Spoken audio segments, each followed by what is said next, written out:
Hello, everybody, and welcome to Climate and Cuisine. My name is Jane DeMarinis, and I'm the Executive Director of Climate Diet. And we welcome you all here today. And our guest is Edgar Ndjatou. Thank you so much for joining us, Edgar. Let me do a little quick intro. Edgar, as many of you know, is the chairman of Climate Diet since the very first day. But I've known Edgar for more than a decade, really decade and a half at least, where he was the chairman. I met him when he was the chairman of Open Arms Housing in the District of Columbia. That group is a great group. I served on the board for 7 or 8 years. And so that's how I know Edgar and the leadership role that he played there with a group that really served a population that needed some caring for, homeless women, and in particular, women who may have been injured or were sick at the same time as being homeless. So it was a group that really needed to be formed at that time.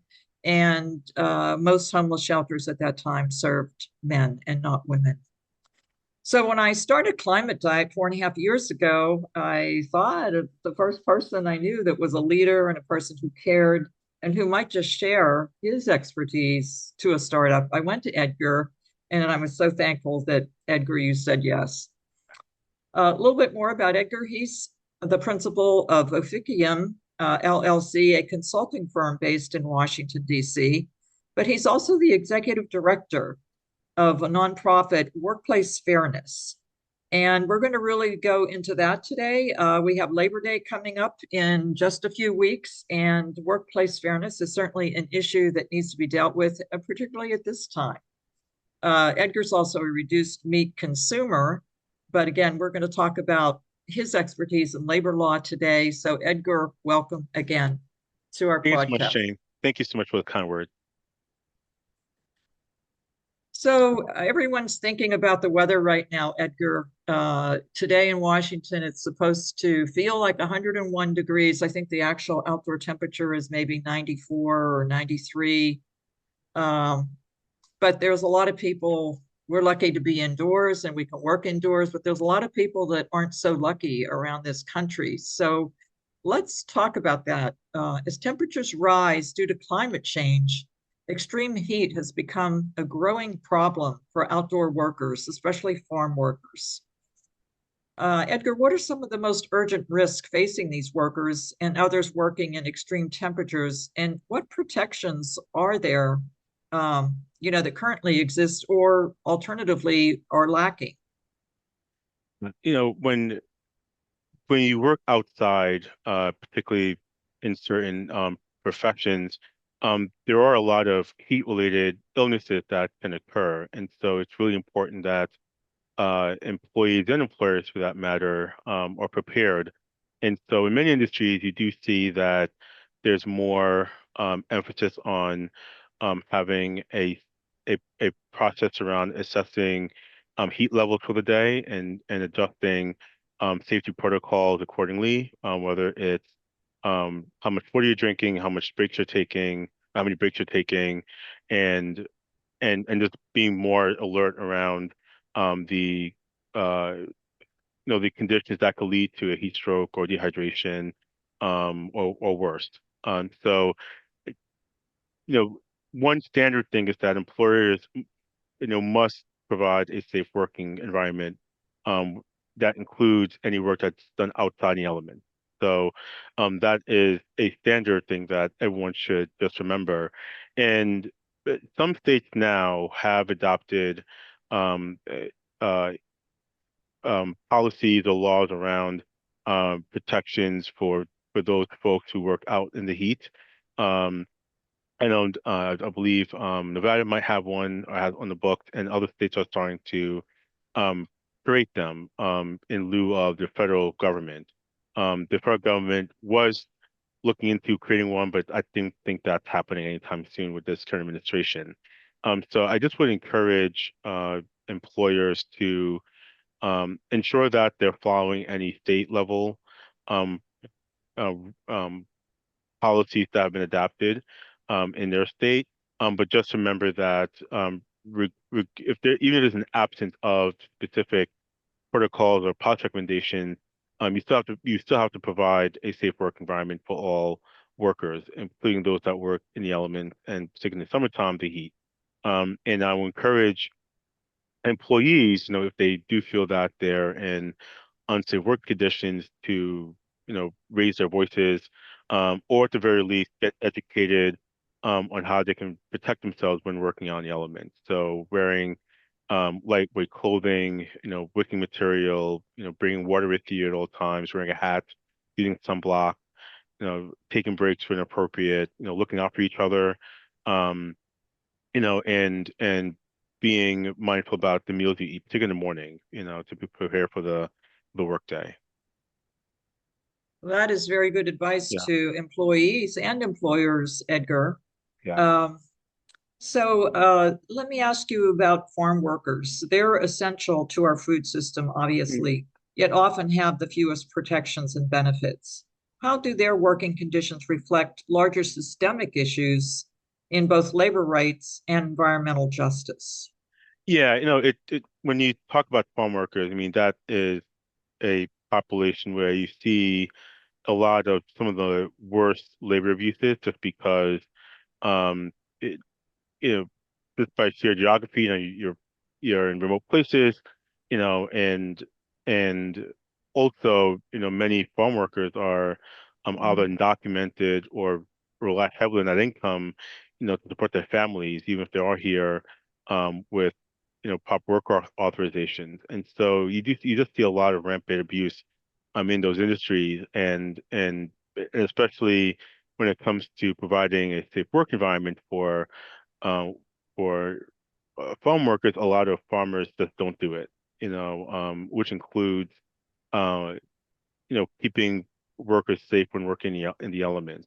Um, and so, I always say that if you want to fully understand the worst case scenario of labor abuses, look at the farming industry, because that's where a lot of that occurs. And people might be wondering why you don't have people speaking up, and you do. I mean, you have the Farm Workers Union, you have a lot of workers' rights centers and groups that do advocate on behalf of farm workers, and and the farm workers who do stand up. But in large part, because a lot of farm workers are undocumented or in the pretty precarious situations, they don't always feel that they have the agency to assert their rights, because they're worried about retaliation, whether it's being reported to the immigration authorities, or just losing their job, or being blacklisted from working on other farms.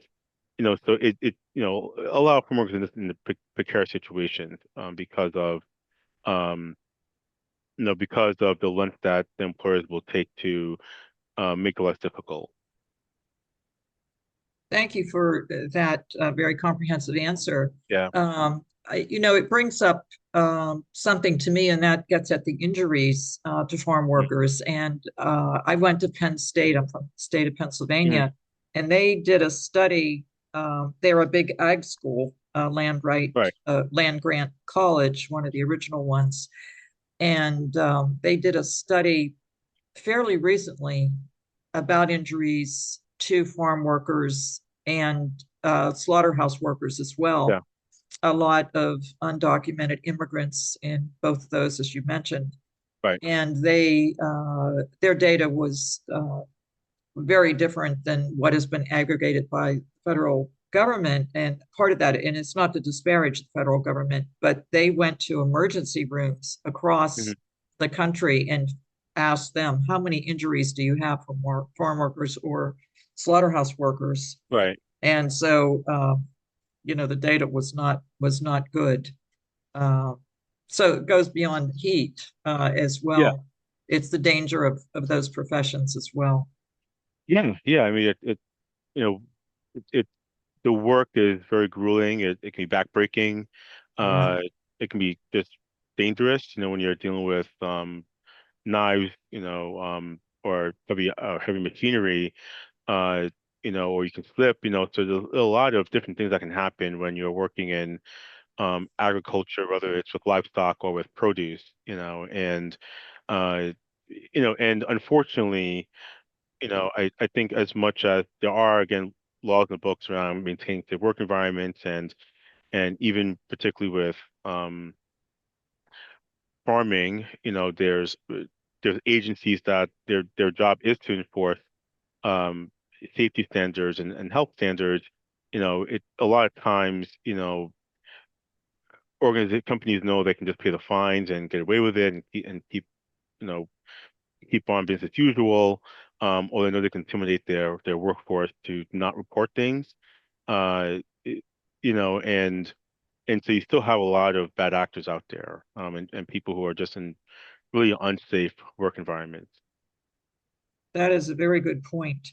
Getting back to something you mentioned Yeah. previously uh, about the legal rights in states and what are they, some states having laws and others not. So in the states, farm workers don't necessarily have the legal right to a mandatory water break or heat relief. What can we do as advocates, whether we're in climate, food justice, or labor, to work together to change that? Yeah, I think like getting information out there to people is key. And I would say that, like every day when, during the summertime, we make these decisions around hydration and putting on sunblock and wearing the right clothing. And so that's no different than if working in your own, home garden, or if you work, landscaping, for a living. And so I think just making sure that people are aware of the dangers of working in extreme heat, and how to take care of yourselves and more to look out for the people because, a lot of times, and again, I'm not a medical professional, but the way that some of these things can manifest themselves that, you're working and all of a sudden you feel dizzy or woozy or you're not clear-headed, but you're not always in a position to realize what's happening to you, right? And so it's really important that, people around you are just as aware about the symptoms of some of these ailments that happen in the heat. So that way, if you see someone that is struggling, that you take them to a shady area and make sure they get to drink water and cool off you know so I think it's a measure of we're looking out for your coworkers and the people you care about, and also just educating yourself and preparing yourself for what could happen. And look, and even in the best of situations, right? Even if an employer is scrupulous and does do all the right things, they can't block out the sun, right? And they cannot be with you at all times. And so even in the best of circumstances, it's really important that we make sure people have the information and practice it, and we look out for each other. So, from a policy standpoint, Edgar, since Yeah, your group works in that area, workplace fairness, what yeah, are some concrete steps employers and legislators can take right now to better protect workers from climate-related dangers? You've certainly touched on the things that workers right. themselves should be doing, but what about um, the employers or legislators that are? Yeah, yeah. As I mentioned before, I mean, ideally there would be a national standard that's set um, that all states must follow when it comes to working in extreme heat. It's always been an issue, but I think with climate change is becoming more pressing. And whether it's on the East Coast with the heat and humidity, or on the mountain states, or on the West Coast with just higher heat temperatures and the effect it's having, particularly if you're working in a city and the heat's being trapped, because of buildings, these buildings that are not climate proof, or just out in the field where there is no protection and you just um uh at the mercy of direct sunlight.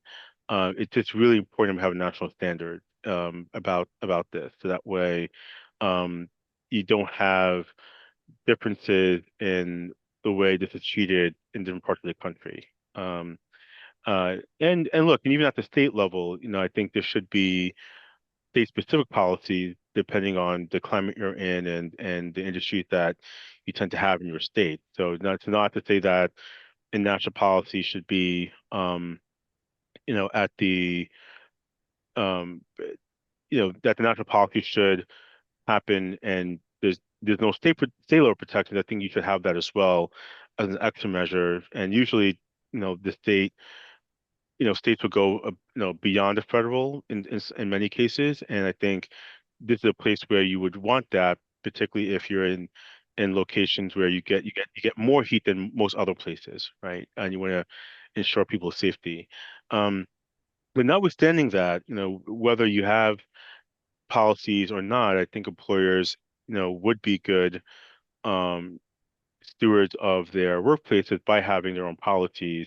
Um, and keeping in mind that absent of a policy, if someone uh, does encounter any sort of heat-related illnesses because they worked under you and you didn't provide a safe work environment, that still could mean that you would be subject to state and federal penalties if there's a finding that you didn't maintain a safe workplace. So, not to mention other liabilities such as workers' comp, or other employment laws that might be at an employee's disposal to hold you accountable. That is good advice to employers and employees, Edgar.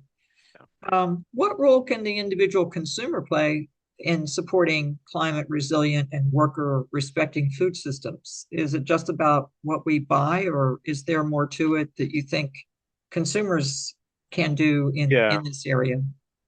yeah, it's an issue that we've been grappling with now for a very long time. How do you ensure that the products you buy are ethically, sourced, raised, produced in whatever fashion, right? And I think that it's important to as best you can, because it's not always easy, but as best you can to research, the products you're buying or what stores you frequent, like where they source their products. That's probably the best way you can do it. And that can include looking at websites and understanding, if the organization has a policy around labor or how they, um, keep people safe, or if they have any statements that they put on their website about being ethical or their mission. And sometimes organizations have that, sometimes they don't. It's not always easy, but you should at least try, and that's this I would say the somewhat simplest way you can do that. But of course, there's more you can do, right? And I think that uh, going back to setting policy, if you want a foolproof way of knowing that more likely than not, the um the companies you purchase food from are ethical, or at least are being held accountable um, to certain standards, is having more policies in the book, so that way okay, well, in this state, I know that this company has to do business a certain way, so I'll trust that the state and this company are doing that. Again, not always uh, a guarantee, but at least there's something there. So that's my standard advice. It's not I don't uh you know I don't pretend to um I don't pretend that this is an easy thing. It's really challenging, particularly when you're at a restaurant. How do you know for sure that your food is ethically sourced unless there is a statement from the restaurant that that's what they care about, but even if they have a statement, how do you know for sure? you know um so it's an age-old problem that we deal with. I mean, I think another thing to consider is just like, when you are shopping, make sure you're shopping locally, and if you know that, okay, I shop locally at my farmers market and I know that these farms are ethical and treat their workers well and keep them safe, then that might be another way that you can ensure that you are purchasing food along with your personal beliefs. Well, my husband's growing green peppers on our balcony, so I'm happy to know that Yeah, we have a shield over the top. We have a awning yeah, over the top of yeah, our balcony, so he's going to be protected from the extreme yeah, sunlight, at least. Not the yeah, heat, but the sunlight anyway.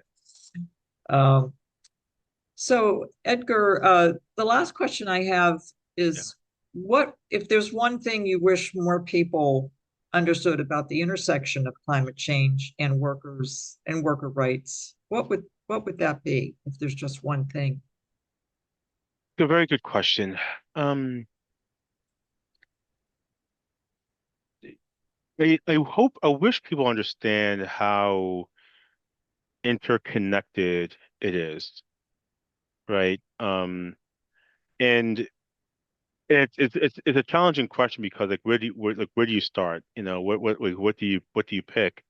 And so we covered a lot today about working the elements, right? And that is and now very well documented issue around how climate change is impacting people's ability to work in the elements, right? It's just gotten much hotter for longer in the year, which is impacting people's livelihood or people's ability to work safely in the elements, particularly in the heat. Um, and we haven't even touched what happened, cold weather, but really heat is the one that has dominated the news when it comes to climate change and working in the element. Um, but look, when you think of energy costs, right, and how much more energy we have to use to keep places of business um, cooler, right, in the summertime, particularly if you're not dealing with a building that is, climate friendly or hasn't been updated or improved or things like that, and it's even working indoors, has becoming a problem, particularly in warehouses where if you have a hard time keeping the warehouse cool, and even people indoors are being subject to um, heat conditions, right? And so I think energy is a big player in this because we all want to work in climate controlled environments, and that's becoming harder because energy is costing more because we're using more of it because we have to keep places cool. Um, and if you think about just the availability of certain products, right? I mean, this in the grand scheme might sound, insignificant, but even if coffee, you know, produce is affected heavily by climate change, and many people rely heavily on caffeine to get through their day. Just imagine, when people are not as able to get access to caffeine because the global um, um, produce is dwindling because of extreme heat. So there's all these things that are interconnected to, in the way that the natural world interacts with our world, um, and and global markets. It's all interconnected. And I wish people will see that, and understand that when you pull you know, a line of drawing here, it impacts something else in a part of our food chain or global markets, and yeah, maybe it doesn't impact you now, but it's going to come at some point, and so that interconnectedness is key to understand. I guess that's my one thing is the interconnectedness of climate change to our global markets and particularly our food chain, and how it's going to impact our ability to do certain things, as humans. Well, you're making me think I should start stocking up on coffee right now. I mean, at some point, that might happen, or we have to find other ways to begin our workday. It I think for me, what's frustrating is that there are so many things we enjoy that we're slowly losing, and we're not Yes. realizing that, and then we're going to wonder, oh my God, I can't do X anymore, I can't do Y anymore, and like, well, if we did the small things now or the hard things now, we wouldn't have to be having those conversations in our lifetime. So I agree with you. And this has been a really terrific interview Yeah, and an thank important you. one. A really an important one, I think, with Labor Day approaching and thinking about the people that bring us our food. We're eating 3 meals a day Right, typically, and those people are performing such an important job to right, bring us this right. food and to think about what they're going through in this heat Hmm. in all around the world or just in this country, in the states, in the South and the West, not counting my husband's green peppers on our balcony. Right, right. Yeah, uh, and just that.